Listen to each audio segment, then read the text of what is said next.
Donc le deuxième point que nous allons aborder, c'est le deuxième axe, si vous voulez, c'est le cadre fiscalo-juridique et de droit de propriété intellectuelle. Donc je commencerai par la fiscalité, si vous voulez bien. La première chose à savoir, c'est la liste des conventions fiscales tuniso-françaises, tuniso-congolaises, italiennes. C'est des notions qui sont très importantes entre les pays. Donc c'est des accords bilatéraux. Et dans ces accords, vous allez comprendre qu'il y a une notion très importante qui est la notion d'établissement stable, qui considère que toute unité économique qui va s'installer et qui est appelée à durer dans ce pays, dans notre pays ou ailleurs, est considérée comme fixe d'affaires, on appelle ça juridiquement, et donc stable. Ce qui est le cas par exemple d'une succursale, même si elle vient de l'étranger, c'est une succursale, donc elle est appelée à durer, donc elle est stable, donc elle va subir l'imposition du pays. Également une usine, même étrangère, ou un point de vente. Et cela montre qu'on sera imposé, donc c'est automatique. Maintenant un chantier, vraiment un exemple d'un chantier étranger.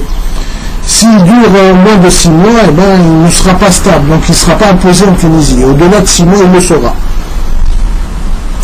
Également, mettons même une expertise qui garde moins de 6 mois ne sera pas imposable. Maintenant, le montage, lorsqu'il est supérieur au coût de l'investissement, par exemple, on va monter une usine.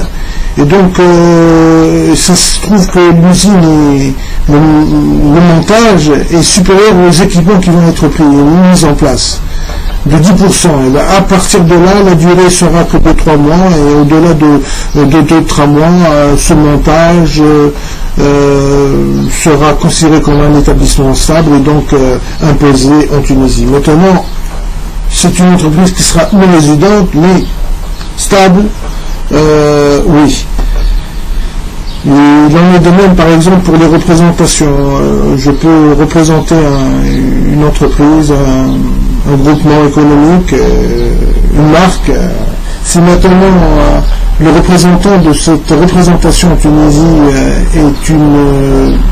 par exemple, ça c'est pour les accords bilatéraux fiscaux entre la Tunisie et la France. Par exemple, si ce représentant est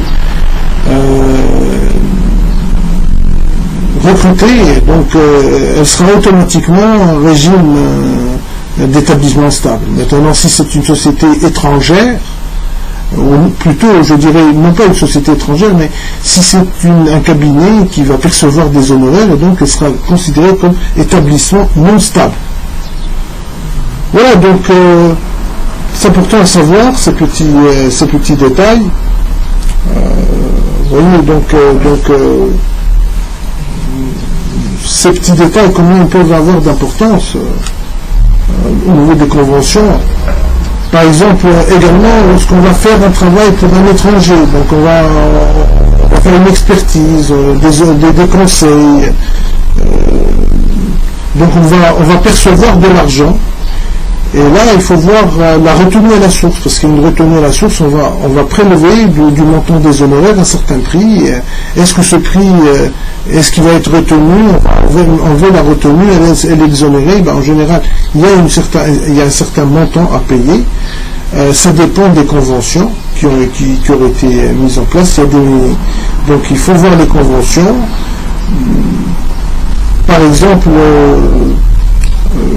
les intérêts des produits financiers bancaires dans un établissement non stable, bancaire non stable, est de 2,5% de retenue à la source. Et pour les autres cas, ce sera 15%. C'est-à-dire que si moi je travaille, je fais des opérations d'importation et j'ai des devises, je peux également faire un compte en dinars convertible, j'ai le droit, dans la mesure où j'ai un certain nombre d'opérations de devises, et à partir de là, je peux avoir des produits financiers sur ce compte et des intérêts. Si maintenant je l'envoie vers un établissement bancaire qui qui n'est pas établi en Tunisie, une représentation d'une banque étrangère, et donc les intérêts et le produit sera de 2,5% retenu en termes de retenue à la source, alors que dans ma banque, elle sera de 15%. Vous voyez, donc ce sont des informations à savoir fiscalement et qui vous font gagner beaucoup d'argent, surtout si les montants sont importants. Oui, donc par exemple l'immobilier en Tunisie d'étrangers, s'ils doivent être cédés, eh ben, c'est considéré également comme des établissements stables, donc imposables en Tunisie. Les plus-values également, tout ce qui est capital, social, les entreprises. Notamment les plus-values sur les cessions, lorsqu'on fait entre deux sociétés résidentes, ou une société résidente qui achète et qui vend, et les plus-values sur les cessions qu'elle réalise, que ce soit personne physique ou morale, eh ben, elles ne sont pas imposables. Oui, donc ce sont des notions à savoir, et il faut vraiment les savoir. Également, qu'en Tunisie, par exemple, l'impôt sur les sociétés, le taux, comment déterminer cet impôt, parfois il y a des minimums d'impôts, des charges déductibles, les types de retenues d'imposition, comme on en a parlé, très brièvement, bien sûr, la fiscalité directe comme la TVA, quels sont les taux, les droits de douane également, quels sont les droits de douane applicables en Tunisie, vous voyez, les régimes forfaitaires, les régimes réels, les types de régimes fiscaux, vous voyez, tout ça fait que vous avez obligatoirement besoin de faire appel à un expert pour qu'il vous vulgarise la problématique et détermine et cible vos besoins. Bon, j'ai essayé d'insister sur ce problème fiscal dans cet axe pour vous montrer déjà la complexité et l'importance de pouvoir faire des montages financiers très très alléchants lorsque l'on doit faire une prospection. Donc c'est très important de voir également la fiscalité.